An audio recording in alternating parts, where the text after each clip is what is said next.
Las leyendas del Camino de Santiago acontecen a toda España y a todo Portugal, pero especialmente se centran en un lugar en concreto de la península ibérica, exactamente en Galicia. En esta región del norte de España, muchas de las leyendas de peregrinos se entremezclan con las leyendas de las meigas y con cuentos que se remontan hasta su tradición celta. Todos estos mitos y leyendas han hecho que la zona se la conozca con el sobrenombre de Galicia Terra Meiga, que sin duda hace referencia a la fuerte tradición de leyendas y personajes mitológicos que confieren a la comunidad gallega un carácter, digamos, mágico. Diego Valor Bravo se ha dejado caer por el programa para hablarnos de estas brujas a través de su libro de la editorial Cidonia titulado La profesión de las meigas. Hola Diego, bienvenido a Misterioso Universo en la Red.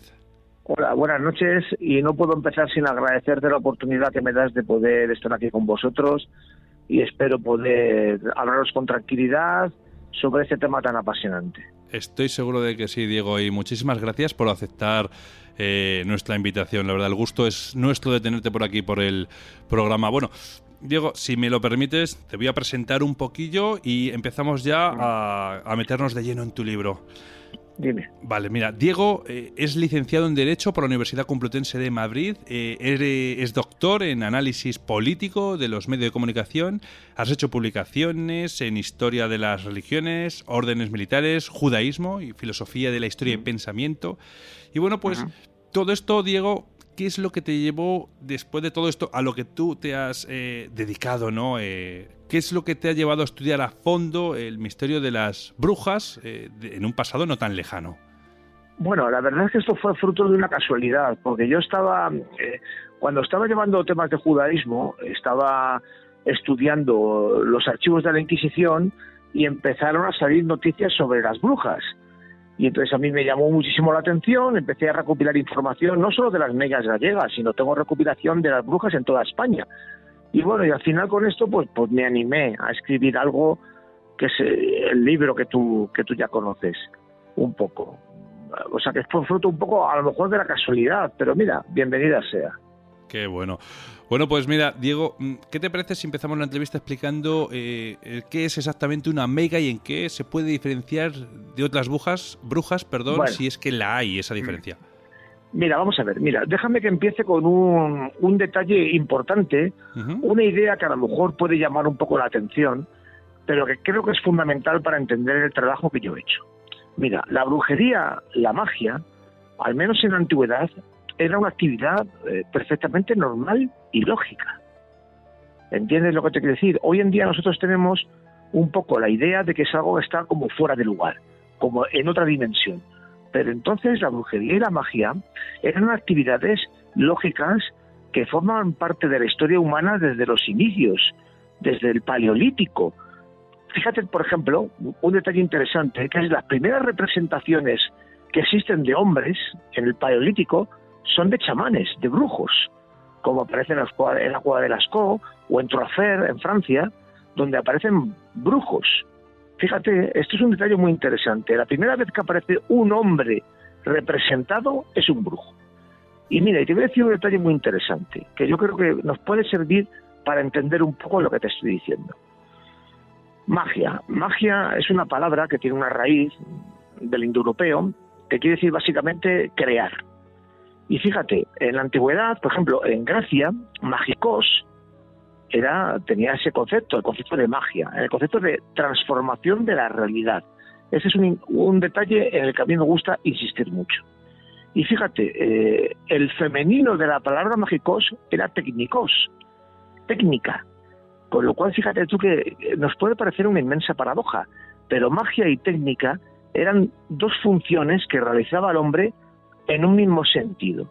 La técnica, como tú ya sabes, es un procedimiento más racionalista, más científico, y la magia era otro procedimiento, pero magia y técnica tenían la misma función, que es algo en lo que a mí me gusta insistir, que es la transformación de la realidad, el convertir lo que ocurre. Ese es un detalle muy interesante. Otro detalle, por ejemplo, que te puedo contar sobre raíces de la palabra. Fíjate tú que maestro viene de magister, del latín, Y magister tiene la raíz magus, porque el maestro era un mago, era una persona que convertía a otra persona, que la transformaba.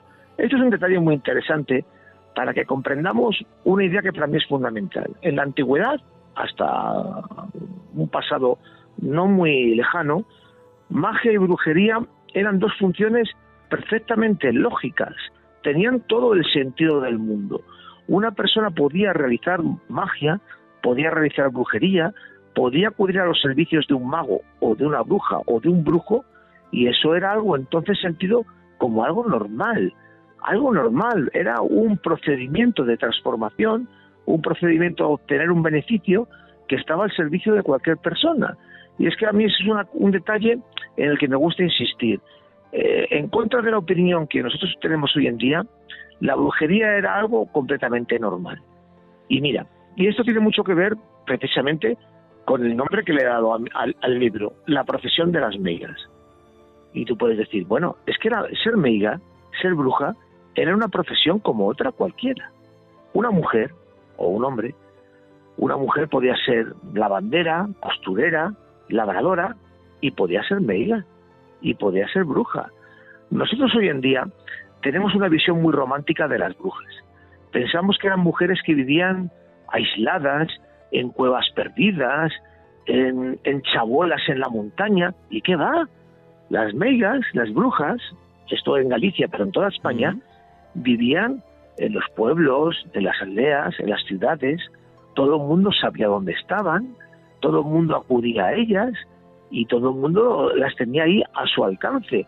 Quiero decirte con esto que ser meiga, ser bruja, era una profesión corriente, en contra de lo que nosotros hoy en día podíamos pensar que una persona estaba en un pueblo, en una ciudad, en una aldea, y de repente tenía un problema, sea cual fuera, una enfermedad, una mala cosecha, algún problema personal, y decía, necesito una solución para esto, y acudía a estas personas.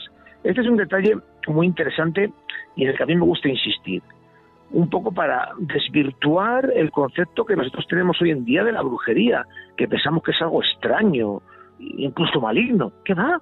Las brujas estaban ahí, las meigas estaban ahí, y cualquier persona podía acudir a ellas. ¿Entiendes lo que te quiero decir? Esto es un detalle en el que yo insisto en el libro y quiero que la gente lo comprenda, que estas personas, estas meigas, estaban ahí. Y la prueba es que pues han quedado rastros de ellas y los podemos analizar con toda la tranquilidad. Luego podemos ver y hablar exactamente de lo que se dedicaban y cuál era su trabajo. Pero entiendes, esta es una idea que yo creo que es fundamental, que todo el mundo comprenda que la meiga, la bruja, o el brujo, que también lo sabía, era una persona que vivía inmersa en la sociedad y que estaban ahí, al servicio de cualquiera. Vale, Diego, pero a ver, bueno, como dices, el título es La profesión de las meigas, pero mi pregunta es, ¿este tipo de profesión, este tipo de trabajos, de los cuales ahora después hablaremos, que llevaban a cabo, les daba para vivir cómodamente? Bueno, vamos a ver, en eso también hay que decir una cosa. En el caso de Galicia, aunque también este es extrapolable en general a toda España en lo que he visto, las meigas eran personas de un extracto social muy humilde. Eran personas muy sencillas, aunque luego también tenemos que hablar que también las élites sociales practicaban la brujería, luego si quieres de eso hablamos más adelante. Pero las meigas sí, realmente de este trabajo vivían, pero no vivían tampoco con grandes lujos. Eran personas muy humildes. Eso también tendrá sus consecuencias, como podemos ver luego si quieres, para entender el tema de los procesos inquisitoriales. Eran personas muy humildes. Sí que es verdad que obtenían un pequeño beneficio de esto, pero las cantidades que cobraban eran ridículas, eran muy pequeñas. Les servían básicamente para subsistir. Eso tienes que comprenderlo. Vale, y Diego, ¿de dónde procedían todos estos conocimientos? Porque en algún momento los habrían adquirido para aprender. Claro. Vamos a ver, yo en el libro lo analizo. La brujería es algo profundamente femenino. Al margen de que hubiera hombres que también se dedicaran a esta actividad, menos, pero también lo sabía, la brujería es algo profundamente femenino. Está enmarcado dentro de lo que podríamos llamar el ideario femenino. Vamos a ver, es que luego también tendríamos que hablar más adelante de las distintas clases, por así decirlo, que había de meigas y de brujas. Hay que distinguir, yo distingo a tres tipos de personas, luego lo vemos más adelante. Pero básicamente había un conocimiento tradicional que viene desde los tiempos inmemoriales, desde el Paleolítico. Tú date cuenta que había un conocimiento de determinadas plantas que crecen en la naturaleza de forma salvaje, espontánea, y estas plantas pues se producían un efecto.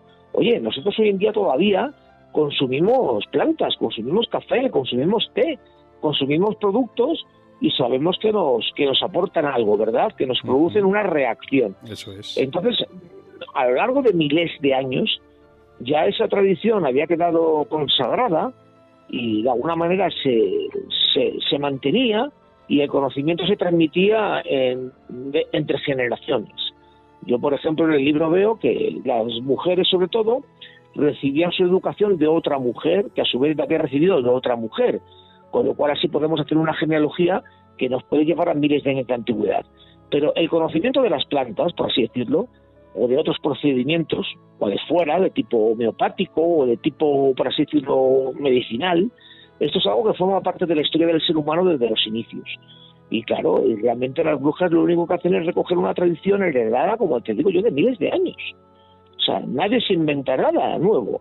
Realmente reproducen situaciones y reproducen soluciones que ya han sido probadas antiguamente. ¿Entiendes un poco lo que te quiero decir? O sea, realmente hay una tradición que, si tenemos que buscar el origen de todo esto, nos podríamos perder en el origen del hombre, porque forma parte del ser humano, sí. La brujería, la magia. Sí, bien. Por supuesto, ¿no? Y aparte esto daría para un programa largo y tendido, ¿no? A tratar todo este tema desde sus orígenes. Bueno, pues vamos a empezar a hablar, si te parece, de esas clases de brujas que había y diferentes tipos de hechizos. Y bueno, todas las meigas hacían brujería, digamos, buena, es decir, solo se dedicaban a curar dolencias, enfermedades, o hacían más cosas. Vamos a ver, yo distingo tres tipos de mujeres, que son lo que se ve en la documentación que he manejado. Hay un primer tipo, por así decirlo, que podríamos llamar más básico, que es el que se denominaba entonces la sabia, que eran las mujeres que tenían conocimientos medicinales y que realmente pues hacían una labor muy, muy buena. Eran mujeres que conocían hierbas, conocían productos, muchas de ellas también eran parteras, especialistas en ginecología femenina, otras también sabían curar dolencias de tipo de fisioterapia, como diríamos hoy en día, y curaban males de espalda, curaban males de articulaciones. Esta primera mujer, fíjate, cuando eran procesadas por la Inquisición, todas ellas decían que ellas hacían el bien, y es que realmente eran mujeres que hacían el bien. Hacían una medicina popular, y en ese sentido llamarlas brujas realmente no tiene ningún sentido. Lo que pasa es que se procesaban a todas bajo la misma coletilla. Y luego realmente todas tenían la misma condena, que eso lo veremos si quieren más adelante, que eran relativamente menores para la idea que nosotros nos podemos hacer de la Inquisición. Entonces tenemos primero ese tipo de mujer que cura enfermedades, fiebres, catarros, enfermedades relativamente corrientes, y que luego también eran, como te digo, muchas de ellas especialistas en ginecología femenina, eran parteras, asistían a los partos. Hombre, había ahí un conocimiento, porque date cuenta que, como yo digo en el libro, ellas usaban, por ejemplo, ciertos productos de plantas que hoy en día la farmacopea moderna usa. Y hoy en día tú te tomas una pastilla y el principio activo de la pastilla es el de unas hierbas, las mismas que usaban las meigas antiguamente, las brujas. Entonces tenemos ese tipo, por así decirlo, primer tipo de mujer. Que la idea fundamental, además, en la que yo quiero insistir, es que eran mujeres que no hacían ninguna actividad dañina, hacían el bien, curaban a la gente, nada más. Se dedicaban a eso. Y la verdad es que la mayoría eran esto. Luego tenemos un segundo tipo de mujer, y ahí ya nos metemos en un problema, y es la mujer que hacía hechizos. ¿Entiendes? El hechizo ya es algo singular. El hechizo es un procedimiento para conseguir un beneficio. Por ejemplo, iban a ver las personas que decían, tengo una mala cosecha. Y les decía, bueno, pues haz esto y con eso tendrás una buena cosecha.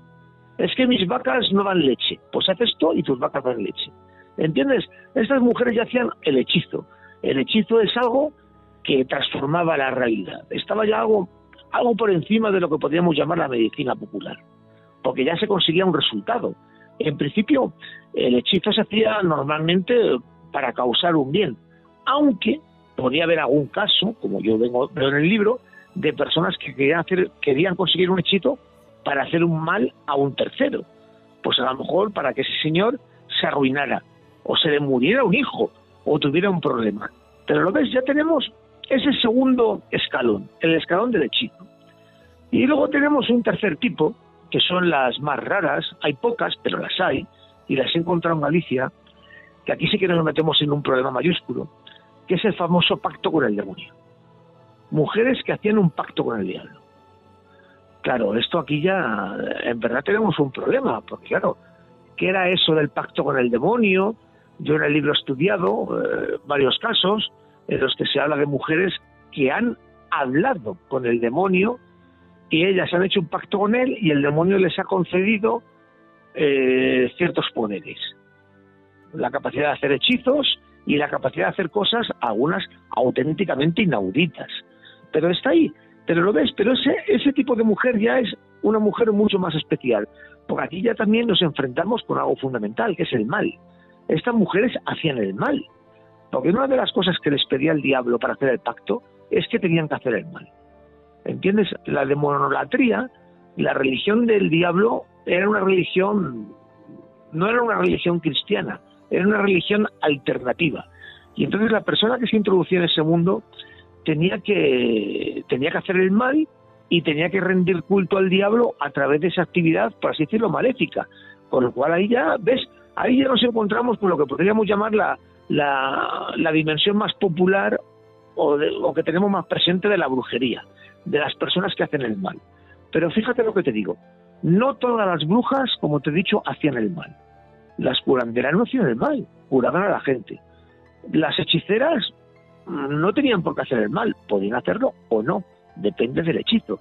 Y luego ya, el tercer capítulo, el capítulo del pacto con el demonio, y si quieres podemos hablar del tema famoso de los aquelarres, pues es un tema apasionante, porque claro, nosotros también, yo intento tener una visión científica de todo esto, y yo lo que hago es describir ese tipo de situaciones en las que las mujeres decían que habían hecho el pacto con el demonio y ver un poco lo que eso suponía, que al menos nos da un poco una garantía, el intentar, por así decirlo, comprender, conocer al menos lo que en su momento se entendía por el diablo, cómo se aparecía, cómo se manifestaba, cómo era, qué cosas decía, qué cosas hacía. Pero lo ves, yo, por resumir, tenemos esos tres tipos de mujeres. Bien es verdad que luego todas ellas fueron procesadas bajo la misma acusación, la acusación de ser hechiceras. Pero bueno, ya con eso ya, como ves, tenemos desde las primeras mujeres que hacían una medicina popular, que hacían el bien, a mujeres ya que hacían el mal a propósito. Pero bueno, cuéntame. Sí, no, es que bueno, me choca, ¿no? Que las meigas se digan, alguna parte, una clase de las meigas, ¿no? Hayan hecho ese pacto con el diablo, con el demonio, y sin embargo, otro tipo de meigas eran totalmente contrarias porque llevaban a cabo exorcismos, algo que estaba prácticamente dedicado a la iglesia.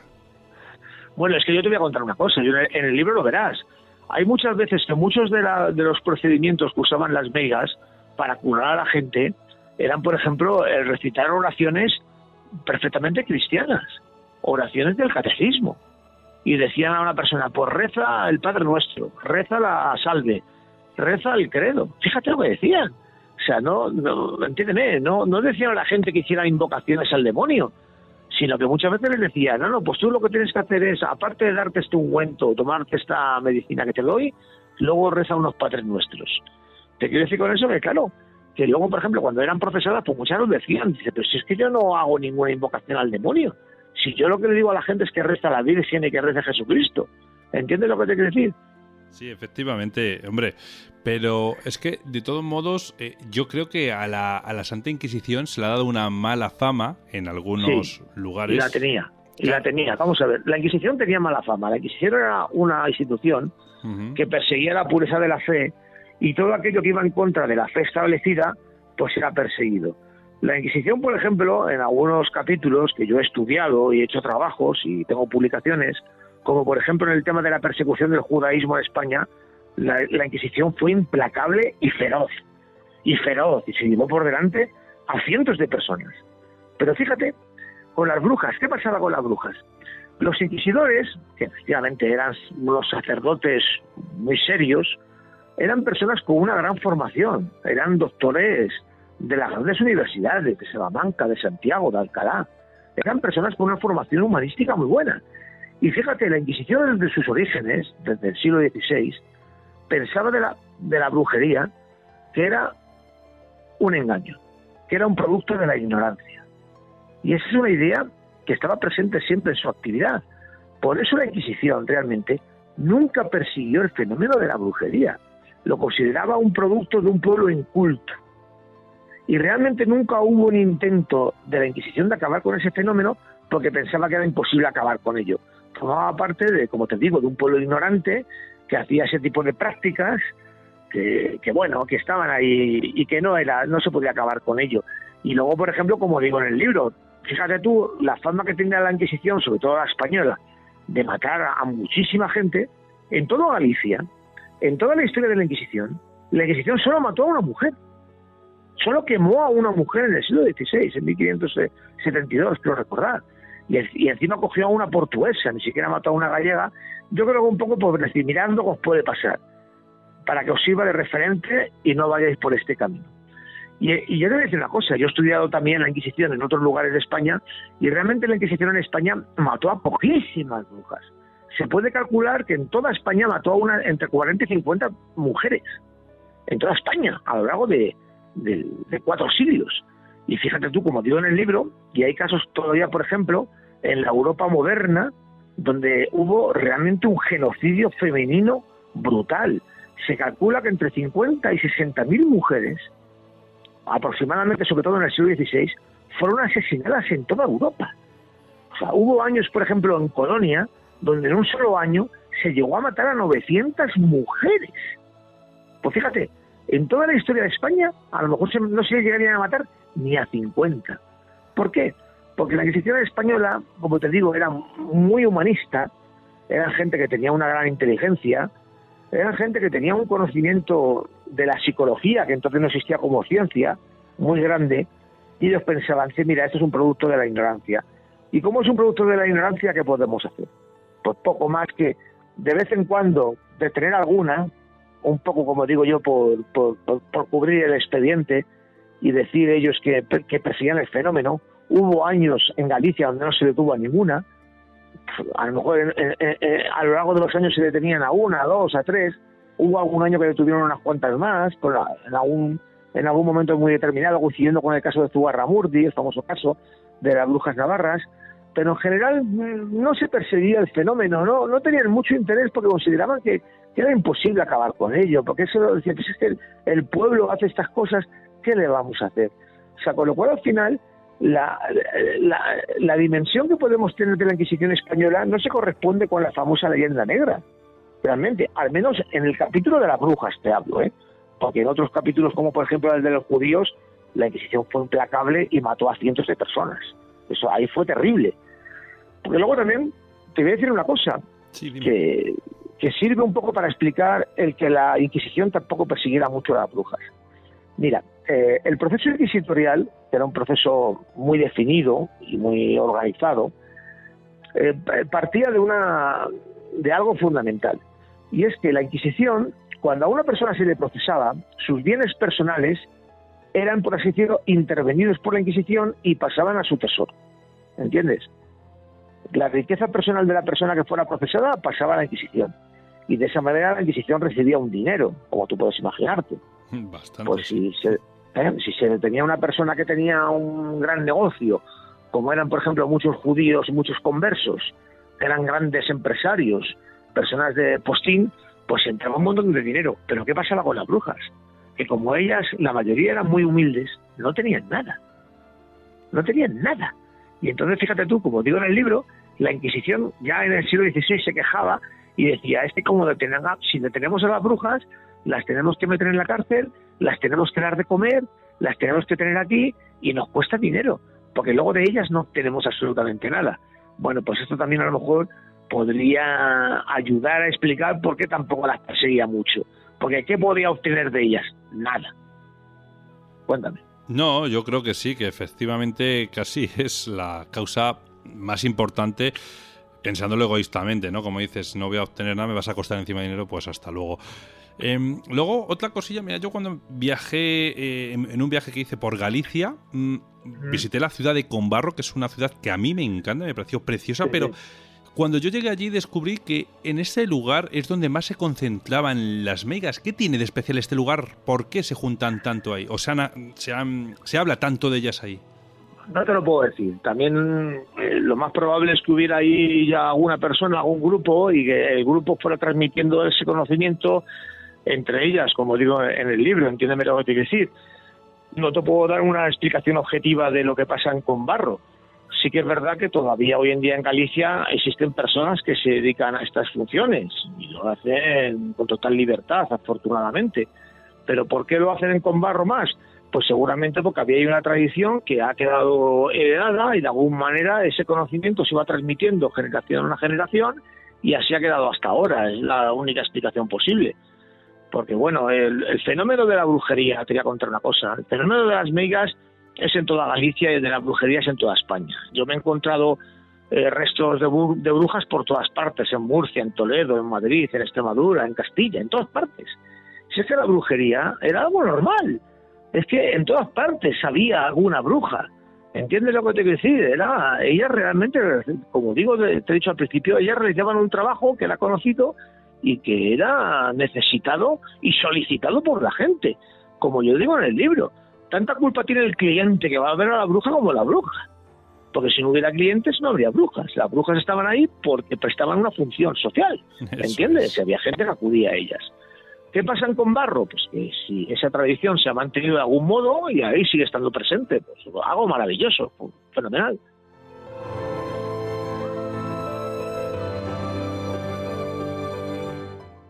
Entonces, Diego, me aseguras que las meigas no han desaparecido en pleno siglo XXI, es decir, han hecho una leve transformación para adaptarse y poco más. No, yo tengo casos de alguna meiga que todavía existe en Galicia, que realizan su función perfectamente.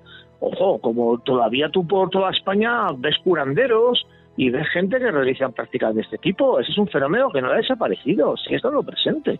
Yo imagino que tendrás tu experiencia de este tipo.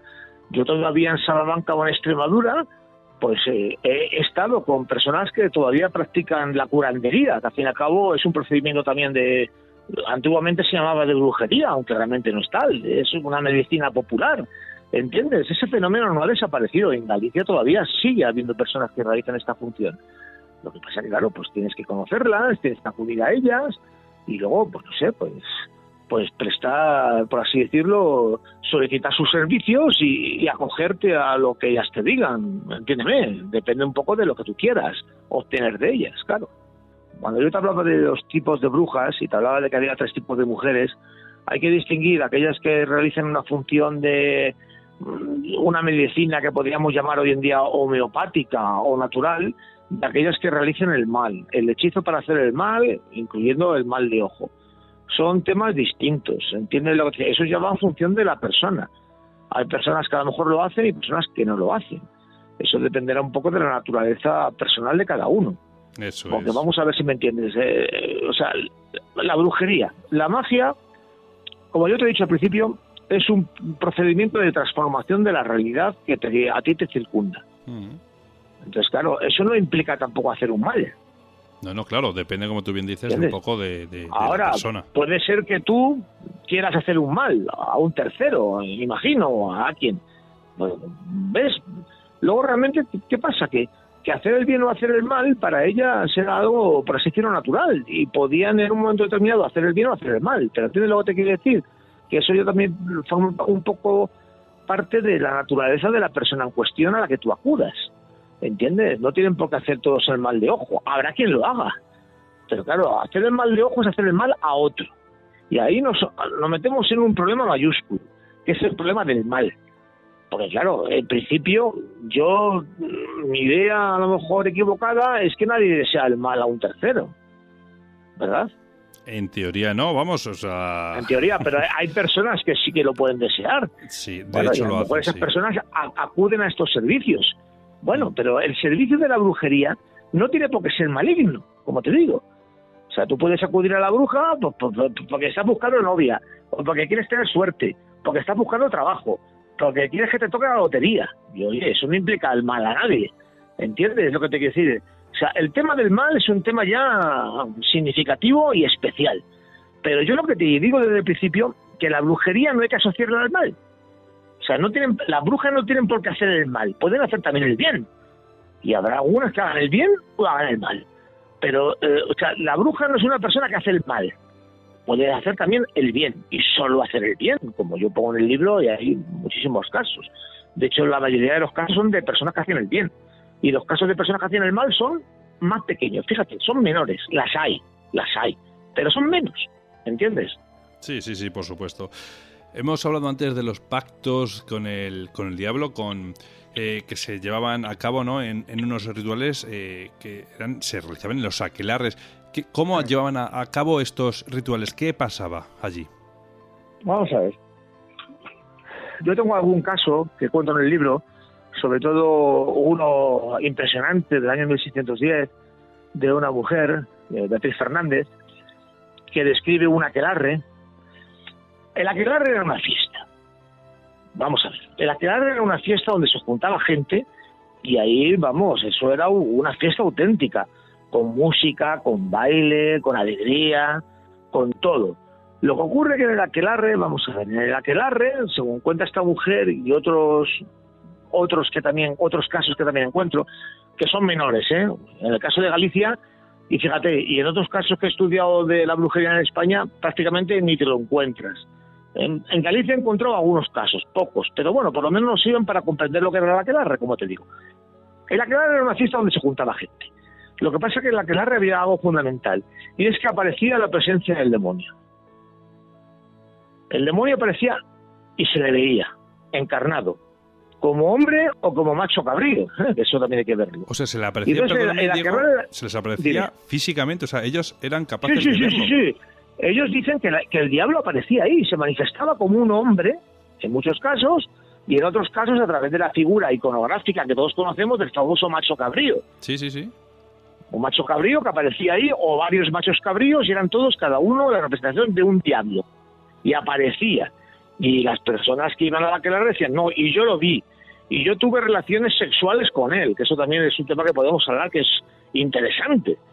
Porque fíjate, cuando iban las personas a la aquelarre, pues fíjate, el diablo se aparecía y les decía, tenéis que prestarme a mí devoción, por ejemplo. Y tenían que rendirle culto, y tenían que someterse a él, y tenían que hacer una serie de actos, besarle, tocarle, hacerle cosas, y fíjate, y lo que te dije hace un momento, y tener relaciones sexuales con él. Además, un detalle muy interesante, y es que el diablo tenía relaciones sexuales con las mujeres y también con los hombres que iban, indistintamente. Por así decirlo, podríamos decir un poco, haciendo un chiste, que el diablo lo hacía a pelo y a pluma, le daba igual, la mujer o el hombre. Sí. Y el hecho de tener relaciones sexuales con él era lo que ya, por así decirlo, materializaba el pacto. A partir de ahí ya estaba consagrado el pacto con el diablo. Una vez que el diablo te había penetrado, ¿sabes? Ya eras discípulo de él. Eras hijo suyo y él te concedía una serie de privilegios, hacer hechizos sobre todo, y a cambio él te pedía obediencia absoluta y renunciar a Jesucristo. Interesante.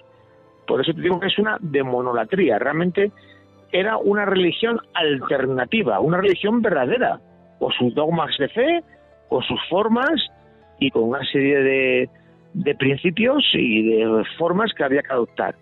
Pero bueno, y volviendo al aquelarre, el aquelarre al fin y al cabo era una fiesta, y así lo describen, donde realmente, ¿qué es lo que pasaba realmente en el aquelarre? Es que ahí ya nos metemos, a ver, si lo intentamos explicar científicamente, puede que ocurriera que en una circunstancia de ese tipo, una fiesta en la que pudiera haber, desde luego había ingesta de alcohol, así lo cuentan todos, vino, sidra, se bebía a mansalva. Luego también quizá, que eso luego también es un tema del que podemos hablar, podría haber a lo mejor la ingesta de algún tipo de sustancia psicotrópica, los famosos untos que se daban ellas. De eso se habló mucho en su momento, la Inquisición lo estudió mucho, pensando que a lo mejor a través de esas cremas que se daban pudiera haber en un momento determinado la entrada de algún tipo de sustancia psicotrópica. Tú ya lo sabes, hay setas y hay productos en la naturaleza que crecen por todas partes cuya ingesta produce unos efectos alucinógenos impresionantes. Oye, yo las setas aquí al lado de mi casa en otoño las veo, y veo psilocides o la famosa manita muscaria, hay beleño, hay estramonium, eso crece en todas partes, de forma absolutamente natural, y todo el mundo conocía el efecto que producían esas sustancias. Entonces quizás a lo mejor, porque claro, a lo mejor lo que ocurría, por así decirlo, en el aquelarre, por dar una explicación científica, es que en medio de esa inmensa fiesta se producía de alguna manera una especie como de shock en la persona, de tal manera que en un momento determinado esa persona pudiera llegar a tener el convencimiento de que el diablo estaba al lado, y a lo mejor no era real, y a lo mejor tenía relaciones sexuales con un vecino, y ella pensaba que la estaba teniendo con el demonio. Eso no lo podemos saber a ciencia cierta, ¿entiendes? Yo lo único que puedo hacer es, y lo digo en el libro, es las descripciones de lo que se hacía. ¿Cuál era la realidad de lo que ocurría? Pues eso lo tengo que dejar un poco al albur de cada persona, y que cada uno piense un poco lo que pudiera ocurrir. Lo que sí que es cierto que el aquelarre, la fiesta, que se hacía en las playas, en algunas fuentes, las fiestas ocurrían de verdad, y se juntaba gente, pero 20, 30, 40, 50 personas, mucha gente, y había una fiesta ahí impresionante, una auténtica bacanal. ¿Qué de verdad había en la manifestación del demonio? Pues no lo sé, porque pudiera ser a lo mejor un fenómeno de sugestión colectiva. Esos fenómenos los conocemos perfectamente y se dan en el ámbito de la psicología. Que a lo mejor era real que el diablo apareciese, pues no sé, entiéndeme lo que te quiero decir. Yo no te voy a decir una cosa a la otra. Yo te digo que el aquelarre ocurría como tal, que era una fiesta, una auténtica bacanal desenfrenada, donde había relaciones sexuales, donde había vino, donde había música, donde había baile, un disparate auténtico. ¿Qué ocurría de verdad? Pues no lo sé. Yo tengo que dejar que cada uno piense lo que fuera. Habrá personas que crean que efectivamente el diablo se aparecía y otras que digan, pues no, era un fenómeno de sugestión. No te puedo decir más. Perfecto, Diego. Pues nada, nuestro invitado de hoy ha sido Diego Valor y ha escrito un libro titulado La profesión de las meigas, de la editorial Cidonia.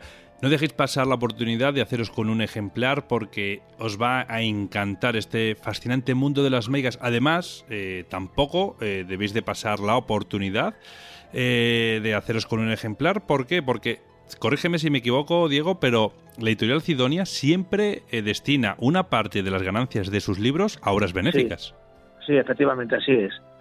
Así es, y así lo hacemos. Y yo encantado de que sea así. Diego, ¿formas de contacto y redes sociales donde podamos encontrarte?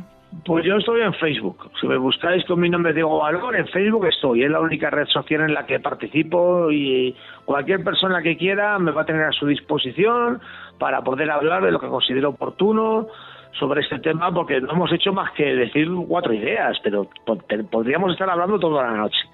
Pero no te quiero poner en un aprieto. No, lo que tampoco quiero yo es desvelar todo tu libro. Quiero dejar algo interesante de lo que puedan descubrir en tu libro. Vamos a dejarlo a nuestros amigos, ¿no? Que se lleven alguna sorpresa que otra. Que lo hagan y yo encantado. Y si alguno quiere contactar conmigo, me tiene a su entera disposición y yo de buena gana para cualquier tema, aquí me tienes. Perfecto, Diego. Pues Diego, muchísimas gracias por venir al programa de nuevo y como nos quedan muchas cosas, como bien comentas sobre las meigas, en un futuro vamos a tratarlo cuando ya haya pasado un tiempo y vamos a ir desengranando, ¿no? Otro tipo de cosillas que hablas tú en tu libro que también me parecen interesantes, pero bueno, poco a poco vamos a ir dando pequeñas migajas, ¿te parece? Yo estoy aquí a tu entera disposición para cuando quieras y te agradezco mucho la atención que has tenido conmigo, de invitarme a tu programa y dejarte decir las tonterías que digo. Nada, todo cosas interesantes, te lo aseguro. Bueno, pues Diego, un placer, muchísimas gracias y un fuerte abrazo. Me alegro de corazón a vosotros, muchísimas gracias, de verdad, de corazón. Adiós entonces, adiós.